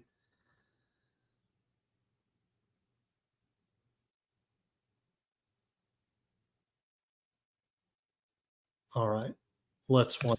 Is particularly chilling because in 1939, more than 20,000 supporters of a different fascist leader, Adolf Hitler, packed the garden for a so-called pro-America rally. Again, now, I want you to give you that backdrop. Something anti-Semitic happened. Now Donald Trump. Bill Clinton's done rallies at Madison Square Garden. That's the venue. We've just heard this. Hitler was actually Chancellor of Germany. So we're closing down all of Germany. Hitler drove a Mercedes. We cannot have Mercedes anywhere. Adolf Hitler used to drink Fanta. We cannot have Fanta available anymore for anybody. Hitler. And yeah, and let me know, Lady Miss, did you hear anything that you felt was, I know that you felt that the speakers were vicious, and I'm not going to try to persuade you of that, partly because I didn't watch much of the rally. The only person I paid real attention to was Dr. Phil. So, and my bad if I didn't listen enough. But do you feel that this was actual fascism and Nazism? Let me know in the chat. I will disagree with you if you do, but your opinion is valid. So let me know what you think. Sales of Fanta and Mercedes about to go away. Lady V.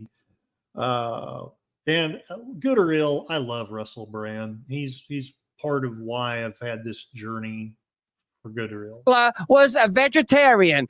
Everyone must continually eat meat. Adolf Hitler was an artist, and I once saw Donald Trump looking at a painting. So do you see maybe what he's trying to look at the painting and imagining in the mind, though, Hitler, though. So maybe against that backdrop, will you please vote for Kamala Harris, even though plainly she is an inept hollow cipher of the interests of globalism, otherwise anti-Semite. Okay, we already talked about the burning ballots. Elon Musk shared this. Kamala lied. And this is, I'm sorry, I can't get around this. I believe this to be true. Sashi, don't forget Hugo Boss.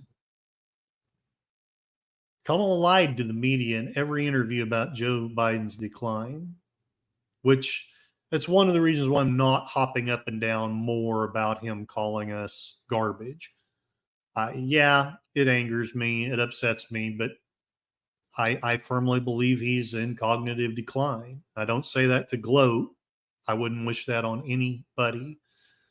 But I also feel a little bit off about completely holding him responsible for his words. But having said that, the same media that propped her up as the good and honest candidate, this is my deal. Whether you like Trump, whether you vote for Kamala, the media lies a lot.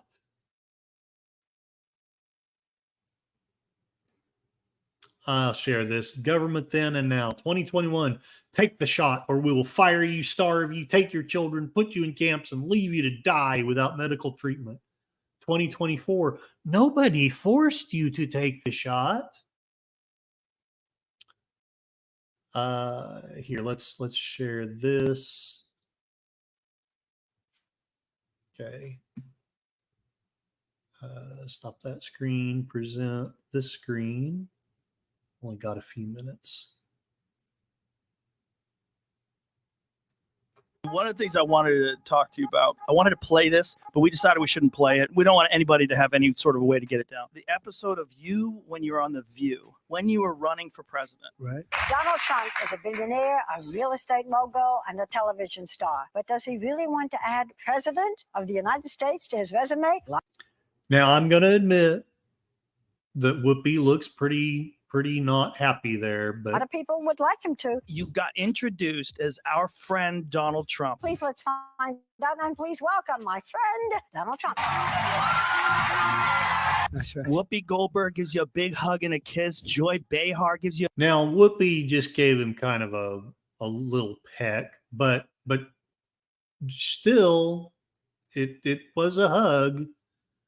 And she's denying that hug. now. Barbara Walters gives you a big hug. They all loved you. We're so happy to have you. See, I mean, again, fine. Very technically, Whoopi didn't hug him, but she let him kiss her. But now he's a fascist. If you want to say that his words are mean, that's fair. But a literal fascist? They're hugging a fascist. Wrap your head around that. Lady Mist, I also looked up the rally they were comparing it to. Yes, there are a lot of similarities. May watch both at the same time, see what you think. And again, with respect, because your opinion's valid, but I suggest that the rules of rhetoric are the same. And so the things that work for politics, I don't doubt that you could find similarities in a lot of rallies, but I'm not trying to shoot you down. I'm just disagreeing. But I've seen some of the videos, and yeah, if you edit it right, it sure does. It looks exactly like that. Is it really like that? I wonder. Yeah, Lady V. Let's ask all the nurses that got fired for choosing not to jab. I had a friend whose military career ended because he wouldn't take it. Let's see. Troy Pacelli shared this. It's not fascism when we do it. Oh, yeah, I'm going to share this, and then I'm probably going to call it a stream.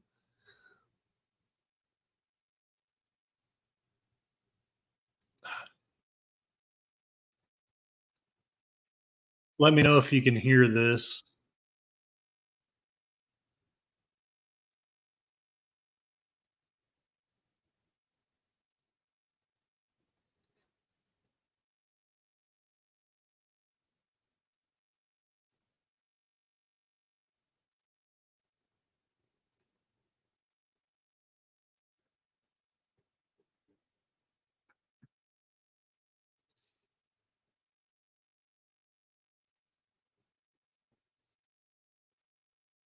All right. Oh, yeah, I'm going to share this too. Troy Pacelli, 2 can play at that game.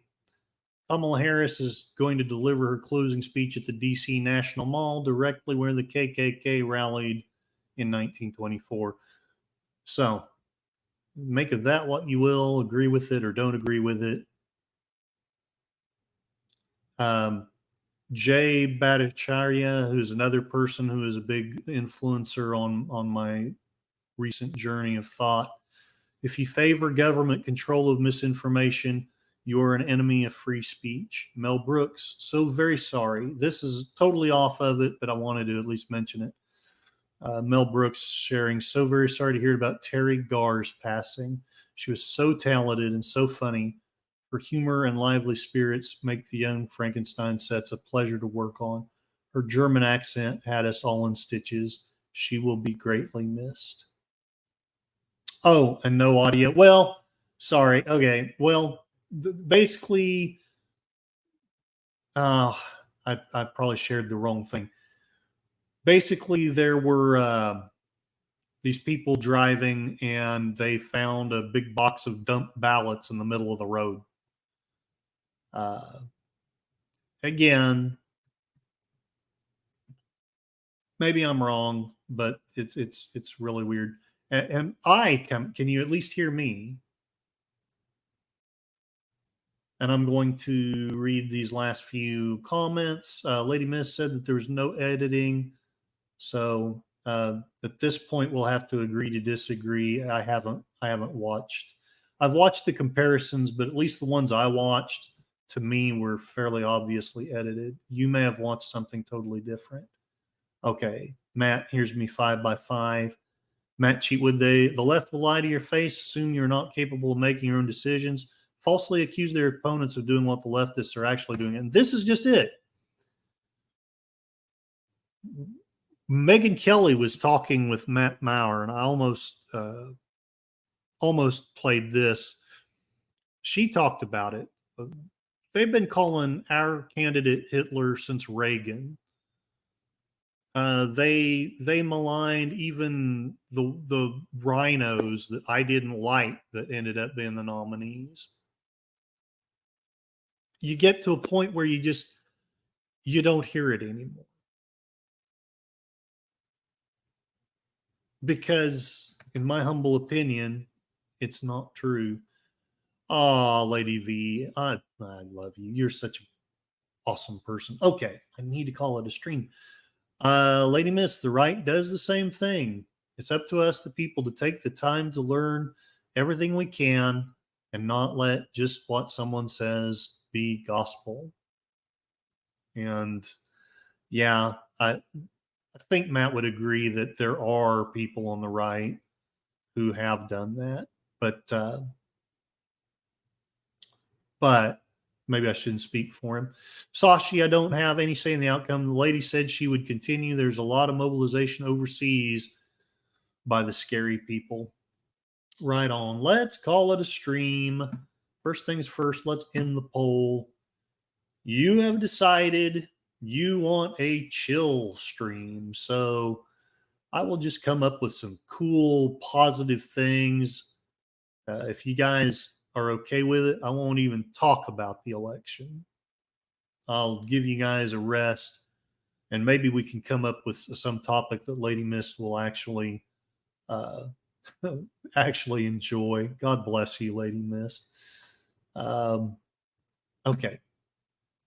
Let's call it a stream. Let's go out with the soft drone music.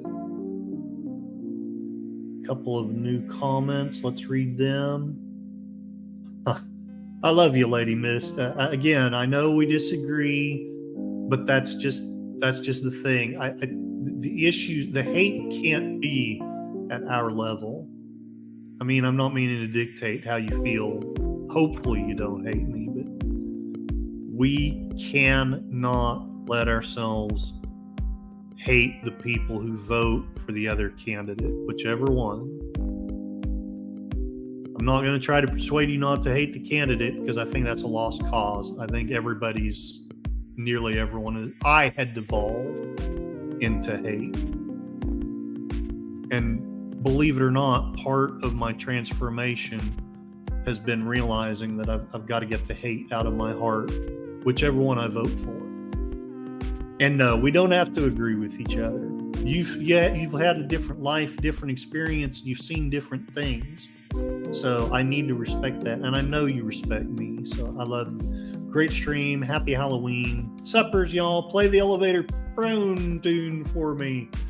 Positivity would be appreciated. Hi, Jeff. Howdy. Hail and well met. Thank you for showing up. Although you're kind of toward the end. But I'm not getting on to you. I'm just letting you know. It's how we grow, by learning from each other. Yes, and this is... I'm getting on to my liberal friends not because they support Kamala. I'm getting on because even though they'll say they listen to a wide variety of sources, I find them quoting one party's line. Which makes me wonder, are you really looking at varied sources? Or if you are, have you already made up your mind about what you're looking at? And maybe I'm guilty of the same thing. I listen to a lot of different music, Course 1, 2, 3,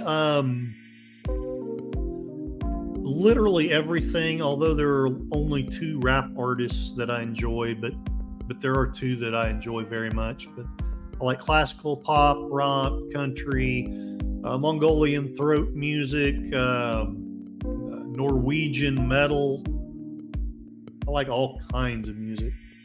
I just can't vote for a man with no honor to me, and I understand that. I would not ask you to. Likely I've done a bad job. If I had done a better job, maybe I would have convinced you he had honor, but if it is your belief he has no honor, then yeah, you can't vote for him. I understand. Trump has destroyed the neoliberal intellectuals in 2016. And Lady Mist, I appreciate that. I have valid reasons for not voting them. And that's fine, Matt Chew. I love this community. Okay, I got to thank you guys and get you out of here, hopefully in time to see Deleted Scenes Network weekend stream thingy. So let's thank everybody. I'm sorry I'd left the wrong link at the beginning. Thank you very much, Matt Cheatwood, for your comments and your contributions. They're very much appreciated. You too as well, John. I don't know that I shared much of your stuff though today. I'm sorry. I need to maybe share some positive stuff, and I'll share that on Tuesday. Thank you very much, Gorilla's Random Thoughts. Check him out. He's got some wonderful stuff on his channel. Dadman Walking also has wonderful stuff on his channel and is smart enough not to talk about politics. So go check him and his wife, Mrs. Dadman Walking, out. Lady V Elements, so missed, so glad that you're here. Ooh, witch. Well, she's not a witch. But anyway. But she has put a spell on a lot of us. So, Darth Plato, thank you very much for you showing up and leaving the thoughtful comments. Deep and Zach, thank you very much for your thoughtful comments.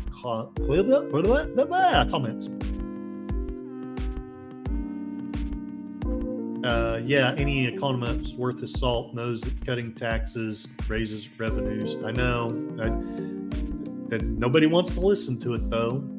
DJ Ronnie G, thank you very much for showing up and your thoughtful comments. And he's also got some pretty cool content. Go check him out. Counting Sheep, he makes wonderful music. Feel free to check him out. And thank you for showing up and leaving the thoughtful content. Moira Kitty, she's been playing a lot of wonderful Halloween movies. I bet she has one going tonight. Maybe check her out if you would like to watch a movie with her. Let's see. She also reveals a lot of things about the interesting state of affairs in the Middle East. Definitely lots of things that I've learned from her. Connie Cleary, thank you very much for showing up and leaving your kind comments. Always good to see you. I'll check her channel out and watch some beautiful videos of birds and pets. She works at a pet store, which is what I should do. Space Fraggle Kapla, thank you for your kind words and your wonderful philosophical contributions. Sachi the Man from the Future, thank you for showing up and leaving the comments. Horse123, thank you for showing up and leaving the comments. Can you tell I'm getting tired? But I'm so glad you guys are here. Lady Mist, thank you very much for being here, for your moderation. I actually am. It's good to have people with differing opinions. We sharpen each other up. Matt Cheatwood, Lady V, Jeff B, thank you very much for showing up. I will have something positive. We could look at the election after the stream. Oh, and I didn't see that or comment on it. You don't hate him. Yeah, that's good, Lady Mist. We just can't hate. I mean, we have to try not to anyway. I don't think that Martin Luther King, he said it best. You can't defeat hate with more hate.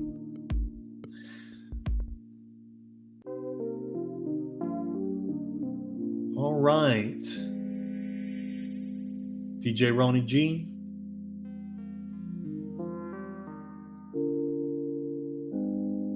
All right. Matt Cheatwood didn't vote for the person, votes for the platform. Lady Mist, he heads that platform. I might make up for my missed Monday show tonight at Lady Mist. Gonna find out about dinner next. Lady Mist, Matt Cheatwood won't vote away his rights for anyone. Lady Mist, good to know. All right. I am going to do my spiel, which will probably make us all late, but oh well. It's been said that life is pain, and anyone tried to tell you otherwise is trying to sell you something. I am, in fact, trying to sell you something. I'm trying to sell you on the idea that you are, in fact, smart enough to run your own life. You do not need big governments or big corporations telling you how to run that life. I'm trying to sell you on the idea that liberty is better than tyranny. Freedom is better than slavery. And lastly of all, I want you to know, you may feel like you're going mad, but you are not. You're going sane in a world gone mad. Matt Cheatwood, the left has shown a willingness to violate free speech, self-defense, and bodily autonomy. They have lost my vote forever. I don't know that I'm going to quite go that far, but yeah, it's... I can't vote. I just cannot vote for someone that would violate free speech. Great stream. Have a great night. Thank you so much. Spoon! Hopefully I see some of y'all at deleted scenes here in a bit. I feel all words can be used. That is free speech.